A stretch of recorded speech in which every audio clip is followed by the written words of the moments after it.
سلام البنات، ان شاء الله كامل تكونوا ملاح. بعد صلاة وسلام على رسول الله. وصفة اليوم لي تغسولات يجيو خفاف وبنات وبمقادير موجودة في كل بيت وساهلين، والعجينة تاعهم خفيفة وبنينة وتجي مقرمشة كيما تاع المحلات، والكريمة تاعهم ثاني. نبداو بالمقادير وطريقة التحضير. عندنا في العجينة 250 غرام زبدة طرية بدرجة حرارة الغرفة، مع كيس سكر جلاسي مغربل نخدموهم بالباتر مليح، من بعد نزيد بيضة ونزيدو نخدموهم بالباتر مليح، رشة تاع ملح ورشة تاع خميرة الحلوى، ونبدا نشفها بالفرينه. درت كيس الاول راح نشفها ونزيد الكيس الثاني حتى تنشف لي، خاطر كل وحده والفرينه تاعها. ولا هنا بعد ما لميت العجينه هاي الطراوه تاعها كيفاه تجي، وهذم هما الليمون اللي استعملتهم. والعجينه هذه ما نقدرش نحلها، راح نديرها هكذا كويرات برك ونحلها في ليمون تاعها. ولا انا بعد ما حليتهم في ليمون راح نثقبهم بالفرشيطه، ملي راح ندير لهم لا حمص لا لوبيا لا والو، نثقبهم مليح برك ونحطهم يطيبوا. وهذه العجينه تقدري ديريها قبل المناسبه تاعك وتطيبيها وتستحفظي بها سمانه داخل الفريشيدير. دوك رايح ندير الكريم باتيسير اللي فيها 2 كيسان تاع حليب نحطهم في طاوه يغليو، 100 غرام سكر عادي. اللي ما عندهاش الميزان راح دير 4 مغارف ونص سكر.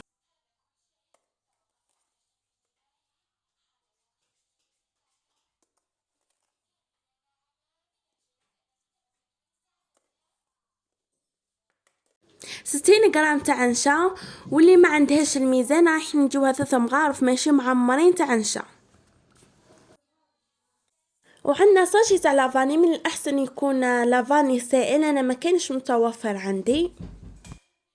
وعندنا 2 بيضات، راح هذم المواد نخلطهم مليح. بعد ما خلطناهم مليح رايح الحليب يكون غلا، رايح نكبو شويه برك ونخلطو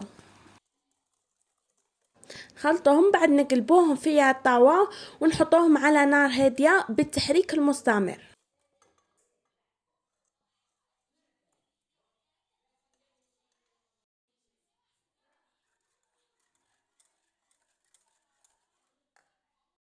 لهنا بعد ما عقدت الكريم باتيسير راح ندير مغرفة كبيرة تاع زبدة ونحركها مليح حتى نذوب.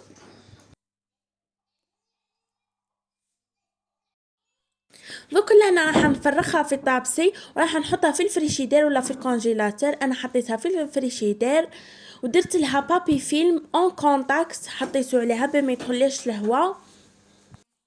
ولا هنا بعد ما طابوا لي تغسولات داو لون ذهبي كما راكم تشاهدوا في الصورة.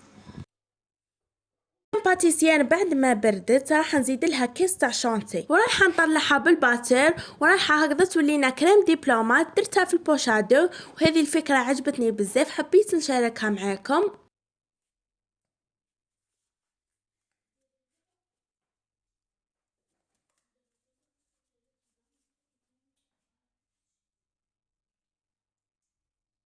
ولا هنا راح نبدا نعمر لي تغسولات تاعي بالكريم دبلومات. شوفوا واش تجي واقفه وملاحه.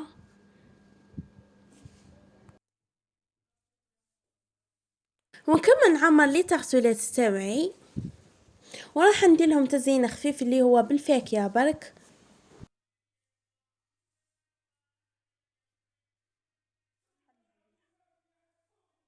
ولا هنا كملت عمرتهم بالكريم دبلومات وبالفاكهه. ولا هنا هام في صحن التقديم وزدت لهم لمعه من الفوق بلا جولي.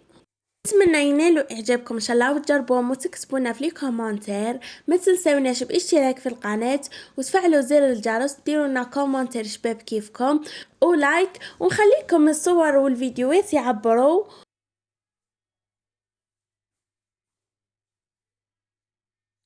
واكتبوا لي في لي كومونتير وين وصفات راكم حابين نديرهم. بسلامه بنات، في فيديو الجاي ان شاء الله.